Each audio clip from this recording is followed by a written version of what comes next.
Okay, well, welcome back. We were just talking about exponential growth, so we're going to make this connection to where we see some exponential growth. One is in banking. You'll see some growth in your savings accounts if you put money into the bank. This is in the form of what we call compound interest. So this is our next vocab word, payment based on the principal or the initial amount and interest. That's what the compound interest. Okay, so we have this formula here for the key concept, compound interest. A equals P times a 1 plus R over N all raised to N times T. Okay, so there's a lot of letters there, so make sure you write down all these definitions. A is your balance, so that's what you have in the bank after they do all the compounds. P is your principal, your initial amount. That would be like your deposit. That would be like maybe you got a loan. That would be the loan you took out, your starting amount. R is your annual interest rate, and you need to make sure you probably need to underline that is talking annual, so that's yearly. N is the number of times compounded in 1 year. Okay, and that's again in 1 year. So what that means is they recalculate your interest, and then they shove that money into the account, and then they go for another period. T is time in years. And so again, another thing we have to make sure we focus on. We're dealing with a lot of time and years and things like that. Okay, so we look at problem number 2 here. It says suppose that when your friend, I misspelled friend there, that's good. Okay. Was born, your friend's parents deposit $2,000 in an account paying 4.5% interest compounded quarterly. Okay, what will the account balance be after 18 years? So first thing is our principal is $2,000. Okay, so that's how much we put in.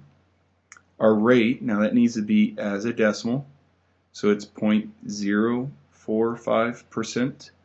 And it's compounded yearly or quarterly. Okay, quarterly meaning 1/4. Okay, so that means that quarterly, if we're doing it 1/4 is what a quarter means. It means we're doing this 4 times in a year. Okay, so 4 times in a year. What will the account balance be after 18 years? So there's our 18 years. So a lot of information there. So as we go to the formula, it's balance equals our principal 1 plus our rate over the number of times compounded, all raised to the number of compounds times the time.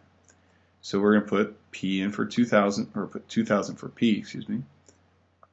We're going to put 1 plus, we're going to put 0.045.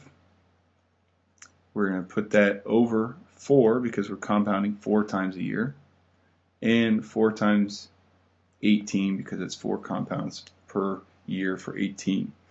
And now we're going to combine. So as I combine this interior, it becomes 1.0. Get all the decimal places here. We don't want to round too early. So we get this number added with 1. This is going to be your 0.01125, add it with 1. And then 4 times 18 is going to give us the 72. Okay. Now following rules, we're going to do the exponent and then multiply by 2,000. You should get your balance to be 4475.53. So it means your balance after 18 years of putting your money in the bank of $2,000 at that interest rate, you're going to have when you're done $4,475.53.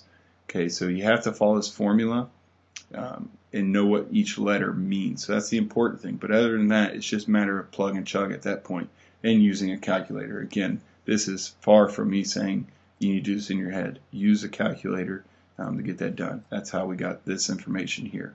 We just divided, added, took the power, and then multiplied. So you do have to follow the PEMDAS. Okay, so make sure you're following order of operations there. Okay, so go ahead and figure out what yours would be if you invested $8,000 and compounded monthly, so 12 times a year. All right, we're going to stop there. I have another video, so this one's going to be broken down in more parts, so you're going to move on to part C.